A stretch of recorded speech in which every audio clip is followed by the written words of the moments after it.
여러분 안녕하십니까. 진짜 마지막 강의군요. 14주차의 3강인데요. 여가교육. 참 우리가 재취업도 중요하고 다 중요하지만 우리가 노후를 어떻게 또 즐겁게 보낼 것인가 이게 또 중요하거든요. 근데 사람이 어떻게 여가를 즐기느냐, 이게 노는 방법을 알아야 어떻게 또 여가를 즐길 수가 있겠죠. 돈이 아무리 많이 있으면 뭐합니까? 제가 어떻게 노는 방법을 모르는데 에, 노는 방법을 알고 있어야 돈도 아끼면서 효과적으로 놀 수가 있는 거죠. 재밌고 흥미롭고 그런 시간들을 보내기 위해서 우리가 여가 교육이 필요합니다. 자, 여기서 여가 교육의 개념, 노인 여가 교육, 여가 활동의 유형, 노인 여가 활동의 참여 실태, 노인 여가 교육의 문제점과 과제 등에 대해서 공부해 보겠습니다. 자, 여가 교육 보면 행복한 대극장에 나왔는데요. 표 제목이 잘 놀아야 노년이 행복하다. 우리가 또 열심히 일하시는 분들도 계시지만 또 이제 나 여지껏 60년, 70년 동안 국가를 위해서, 가족을 위해서, 나를 위해서 열심히 일했는데 돈 벌고 열심히 노동하고 했는데 좀 쉬어야겠다. 좀 놀자. 좀 놀아보자. 아까 말씀드렸듯이 어떻게 노느냐. 노는 방법을 알아야 놀죠. 어떻게 놀죠? 노래하면서 노나요? 춤을 추면서 노나요? 어느 분은 그래요. 나는 이러는 자체가 노는 거다. 예? 이게 나의 즐거움이다. 저도 그런 생각을 가지고 있습니다. 저는 평생 살아있는 동안에는 일하고 싶습니다. 돈도 돈이고 약간의 뭐라 그럴까요? 약간의 그 교통비나 밥값이나 좀 벌고 이렇게 노년을 보냈으면 좋겠습니다. 굶지 않고 내가 하고 싶은 일을 하면서 음, 여비를 좀 벌면서 이렇게 노년을 보내고 싶은데요. 자, 흔히 노년기 네 가지 어려움이 아까 뭐라고 그랬죠? 빈곤, 질병, 고독과 소외를 꼽았는데요. 그 어느 조사에 보면 노인의 자살률이 OECD 국가 중에 제1위라고 하는데 그 이유가 어떤 경제적 문제도 있고 아니면 신체적 문제도 있고 하지만 거기서 또 가장 중요한 게 애로움이라고 하네요. 대화 상대가 없고 누군가의 그 어울릴 사람이 없어서 고독하게 있다가 죽는 거죠. 고독하게 있다가 뭐 예를 들어 술과 사귄다든지 술을 너무 먹다가 죽는다든지 차후잔에 어떤 틀에 갇혀 있다 죽는 거죠. 혼자. 이게 고독한 거죠. 너무 고독하고 사람이 정말 같이 대화할 사람이 없다는 거 이것처럼 고독한 게 없습니다. 사람에 따라 좀 다르긴 하겠지만 어떤 사람은 그 고독을 아주 즐기는 사람이 있지 않겠습니까? 근데 보편적으로 고독은 안 좋은 겁니다. 저는 그렇게 정의를 내리고 싶습니다. 자, 여기 보면 잘 노는 일만으로도 노년의 고독과 소외에서 벗어날 수가 있다. 물론 그냥 노는 것이 아니라 잘 노는 거죠. 웰빙, 에이징 이런 게 있지 않습니까? 라이프 이렇게 있는데 잘 노는 것 그게 중요하다 이겁니다. 그 길을 찾을 수만 있다면 노년의 어려움 중에서 반은 해결을 한다고 하네요. 예, 그래서 노년에는 혼자 놀 수도 있으며 친구가 없으면 혼자 또 놀아야죠. 예전에 조선시대 또는 봉건사회 또는 근래 70년대 80년대 90년대까지만 해도 이게 남자라는 남성 우월주의여서 남성들은 여성을 부려먹기만 하고 집에서도 마찬가지로 남편은 같이 늙어가는 그 부인에게 뭘 자꾸 시켜요. 물 떠와라, 담배 가져와라, 잿더리 가져와라.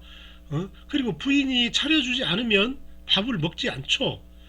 근데 지금은 세상이 많이 변했죠. 스스로 밥도 하고 반찬도 하고 밥도 차려 먹기도 하고 하는데 설거지도 하고요. 또 어떤 경우는 빨래도 하고 하는데 이게 바로 혼자 할 수 있어야 된다는 거죠. 꼭 노인이 아니래도 그래야 되죠. 근데 우리는 어떤 사고방식이 잘못돼 있어 가지고 이게 아마 그 조선시대의 그 성리학 유교적인 어떤 그런 거. 근데 우리가 유교를 잘못 받아들여서 그렇습니다. 중국의 유교라는 것이 꼭 그렇게 남성 우월주의지만은 중국 사람들 보세요. 그 여성들이 부엌에서 이러지 않습니다. 대부분 남성들이 일을 다 하고요. 월남, 베트남도 가보면 베트남도 그 제 말 잘못했네. 베트남은 여성분들이 일을 하죠. 그런데 가사노동은 남자들이 하죠. 밖에서 돈 버는 건 여성들이 하고요. 우리나라도 우리 특유의 어떤 이런 문화들이 좀 바뀌어야 된다고 생각합니다. 왜?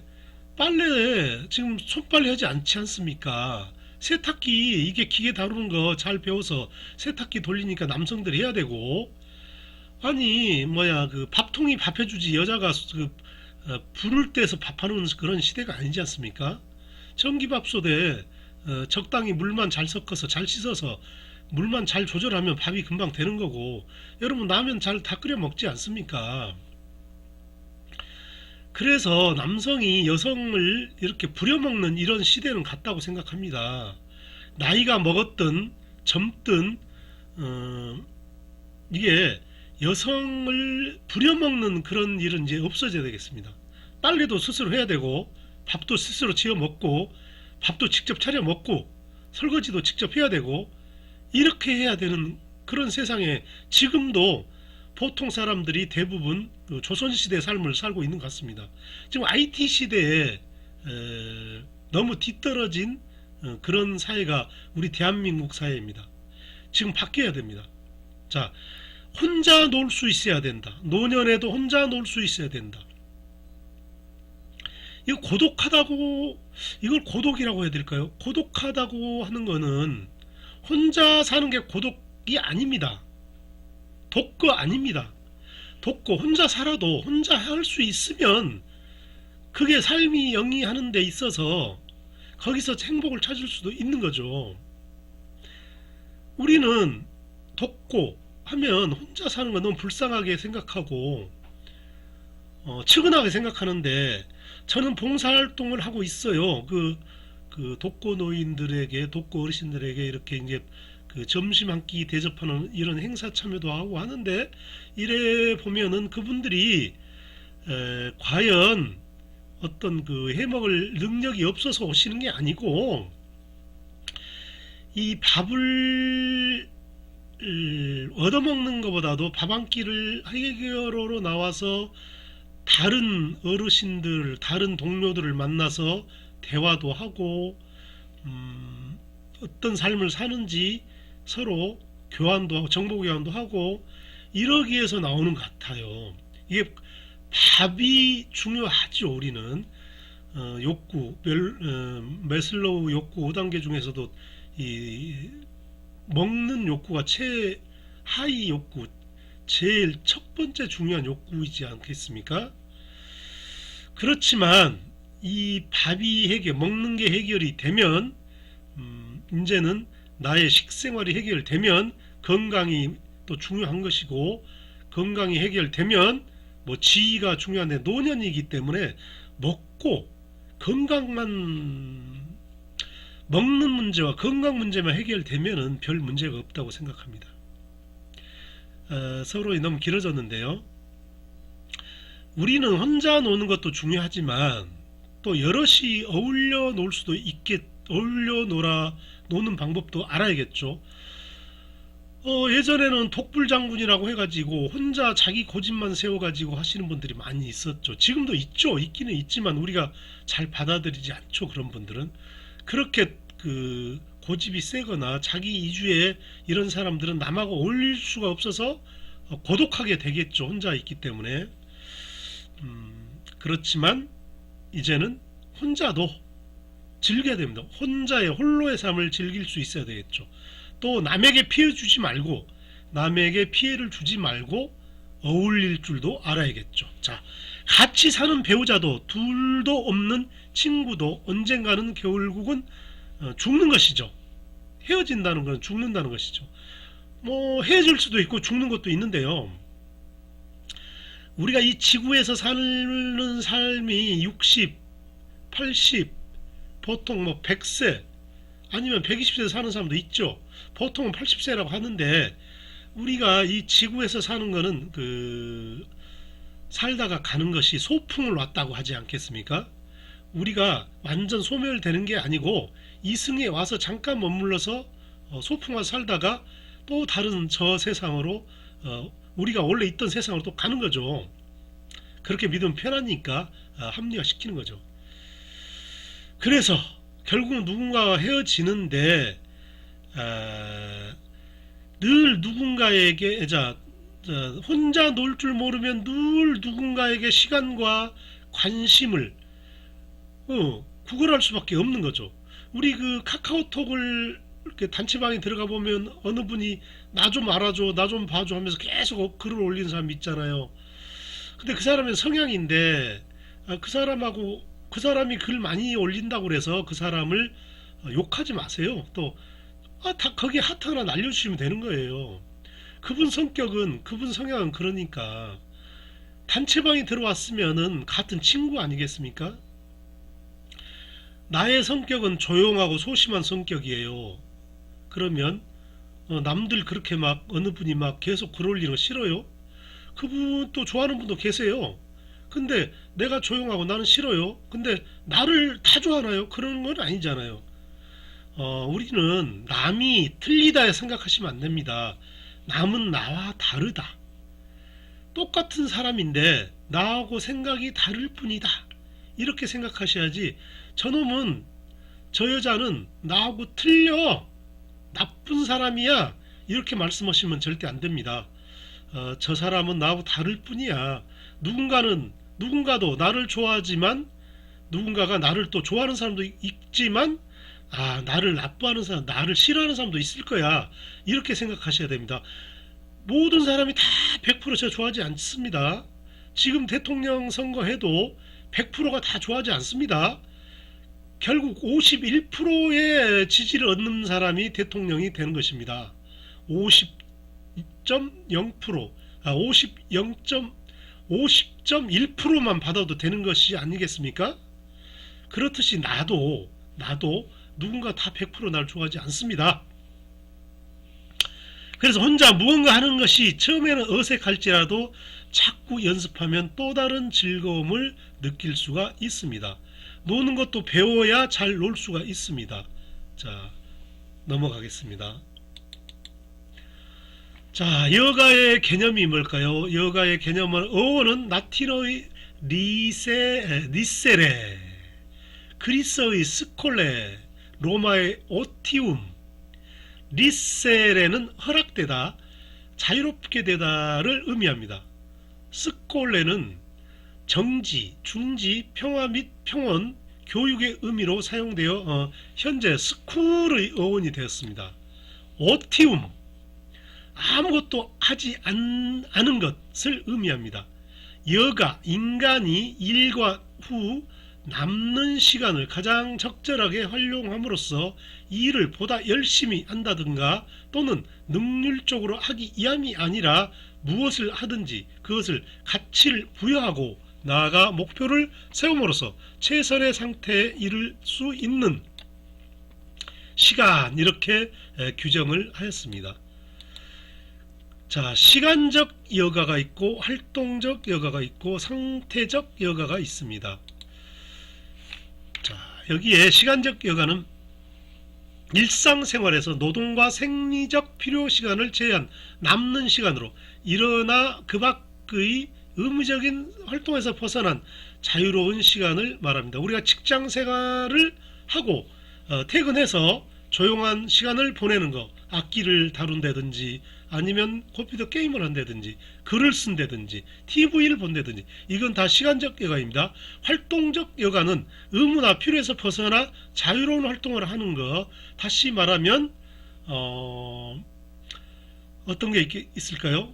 자중의 행하는 활동 그 자체를 보는 견해로 일학적인 측면을 강조합니다. 등산 같은 거 아니면 노래하는 거 이런 거 합창단에 동호회 합창단 동호회 가서 하는 거 이런 것도 다 여가겠죠. 상태적 여가는 주관적 태도이며 참여자의 관점, 느낌, 가치, 과거의 인생 경험을 토대한 경험이라고 정의할 수가 있습니다. 케플란의 여가 속성 7가지를 보겠습니다. 원칙적으로 경제적 기능을 하는 일과 반대되는 것을 말하는데요.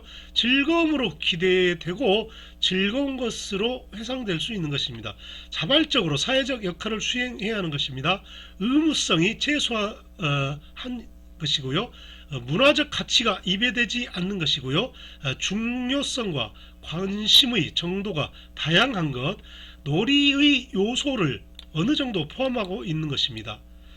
여가 교육의 의미를 보면 NRPA는 여가 교육을 개인적인 발달과 만족을 성취할 수 있도록 올바른 여가 행동을 수행할 수 있게 하는 과정이라고 정의했습니다. 굿바이는 여가 교육을 교양교육의 여가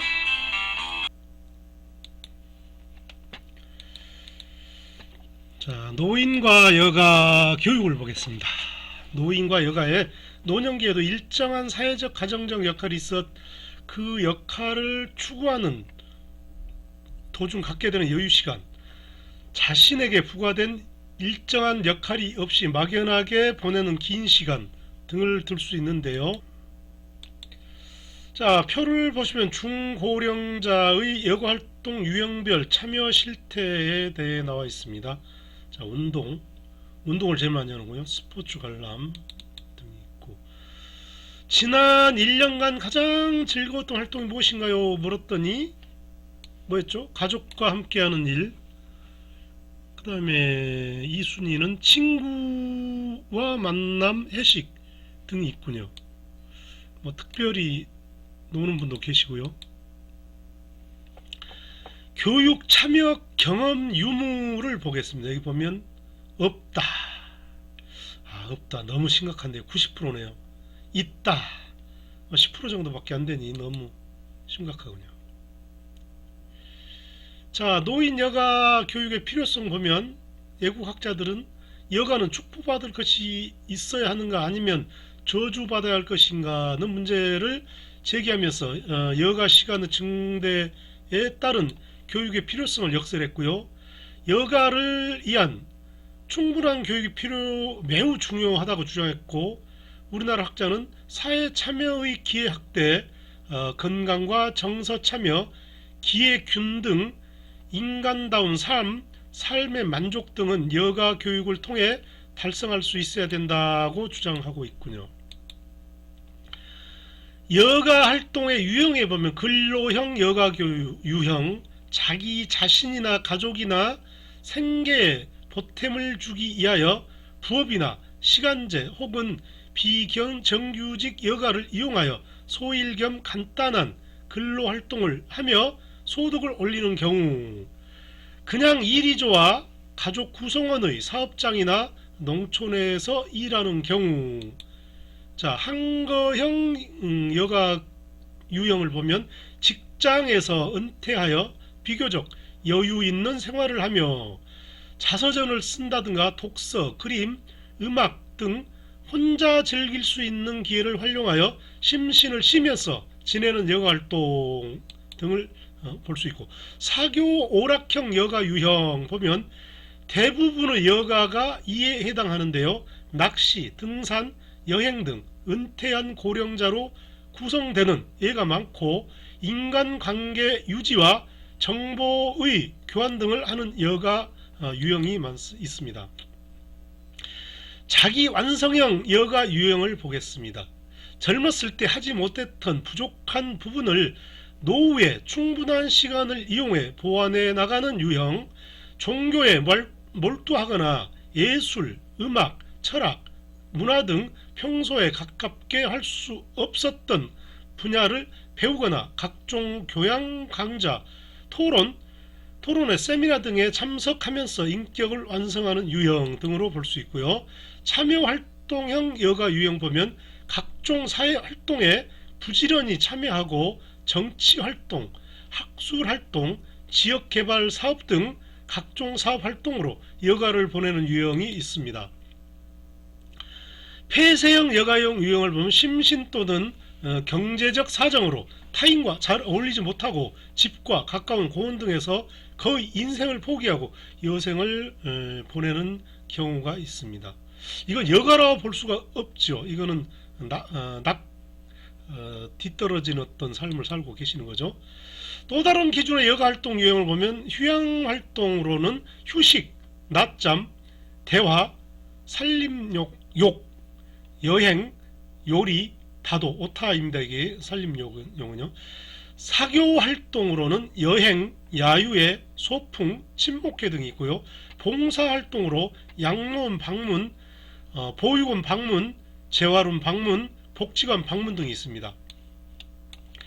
교양 문화활동으로는 미술작품 관람, 음악 감상, 악기 연주, 서예, 식물 가꾸기, 독서, 글쓰기, 사진 찍기. 자, 스포츠 활동으로는 골프, 탁구, 댄스 스포츠, 낚시, 조깅, 수영, 산책, 자전거 타기, 요가, 체조 등을 둘 수가 있습니다. 관광 활동으로는 박물관 견학, 고적 유적지 방문, 야유회, 현장 체험 학습 등이 있습니다. 여가 교육의 참여 실태를 보면 가장 보편적인 여가 활동은 TV 시청이며 노인의 99%가 하루 평균 3시간쯤, 그래 다행히 3시간밖에 안 보시네요. 자, 65세 이상 노인들 중 지난 1년간 33.7%가 여행했으며 이분들은 그래도 경제적으로 부유한 분들이죠. 여행 횟수는 1회 51.8%.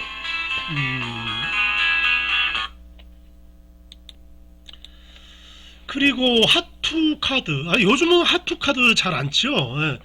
하투카드 시절이 지금 이게 글을 쓰실 분이 계실 때는 아마 하투나 카드가 유행이 됐었을 것이고요. 지금은 이제 뭐 노래교실이나 뭐 이런 것, 자원봉사 같은 걸 많이 하시죠. 사회단체 참여율은 친목단체 활동이 37.4%이고 동호회 활동은 3.8%, 정치사회단체가 0.7%로 매우 낮은 수준입니다.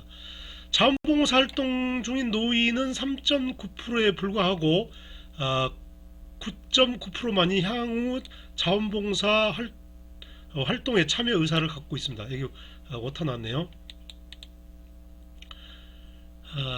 표를 가렸어야 되는데 못 가렸네. 자, 표 보시면 되고요. 자, 그 다음으로 노인 여가 교육 문제점과 과제. 노인 여가 교육의 문제점. 노인들의 여가 교육에 관한 행정 체계의 연계성과 협조 부족으로 명확한 여가 교육 과정이 개념화되어 있지 않습니다. 여가 교육에 대한 인식 수준은 물론 정부 부처 간의 유기적인 행정적, 재정적 지원이 부족한 상태입니다. 노인 여가 교육 관련들을 총체적으로 파악할 수 있는 행정체계가 구축되어 있지 않습니다. 노인 여가 교육을 담당하는 기관 및 시설의 교육 주체, 재정, 시설 규정 마련 등에서 독립적이지 않아 효율적인 관리와 운영이 원활하지 못합니다. 노인 여가 교육을 책임질 전문가, 노인 여가 교육 프로그램이 부족합니다. 대상의 요구에 부합하는 다양하고 특성화된 프로그램이 부재합니다. 없다는 거죠.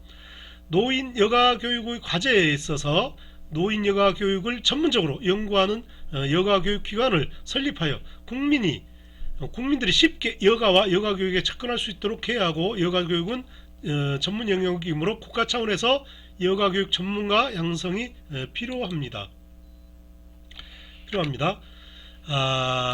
한국적 여가 교육 모형의 개발과 활동별, 생애 주기별 여가 교육 프로그램과 교과 과정의 개발 그리고 여가 교육을 평가할 수 있는 평가 체제 개발 등과 같은 여가 교육 소프트웨어 개발로 영역이 확대되어야 할 것입니다.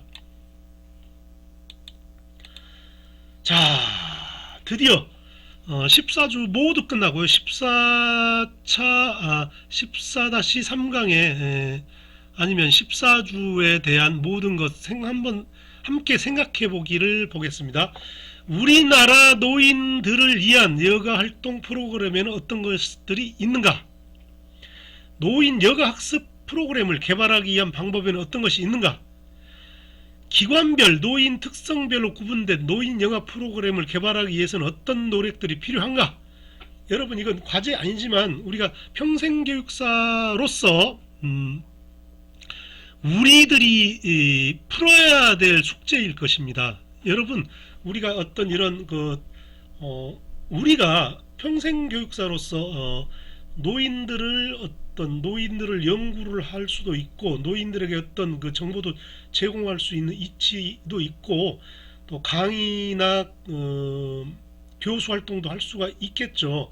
하지만 나 자신도 언젠가는 노인이 되기 때문에 내 문제라고 생각해야지 노인의 문제라고 생각하시면 노인의 문제는 문제인데, 노인이 곧 나이고 내 식구 중에도 노인이 있을 것입니다.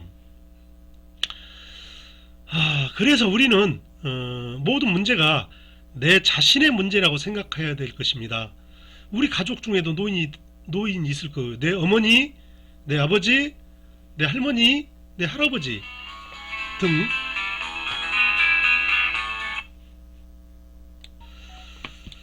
자, 여러분, 여기 13-3강이나 나오는데요. 모든 강의가 다 끝났습니다. 자, 모든 강의가 다 끝났고요.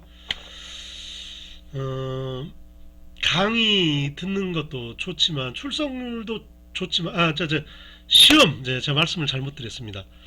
저희가 중간고사, 기말고사, 또 과제가 있습니다. 그리고 이제 출석률인데, 다 중요한데, 이 출석률이 모든 일은 이제 출석을 해야지만이 강의를 들을 수 있고, 뭐 과제를 할 수 있고, 시험도 볼 수 있는 거 아니겠습니까? 저희가 학교를 다닐 적에도 개근상이 제일 중요하다고 했었어요. 그 당시에도. 그러니 여러분, 남은 이제 다 들으셨지만 다른 과목도 출석 체크 잘 하시고요. 자, 다음에 뵙겠습니다.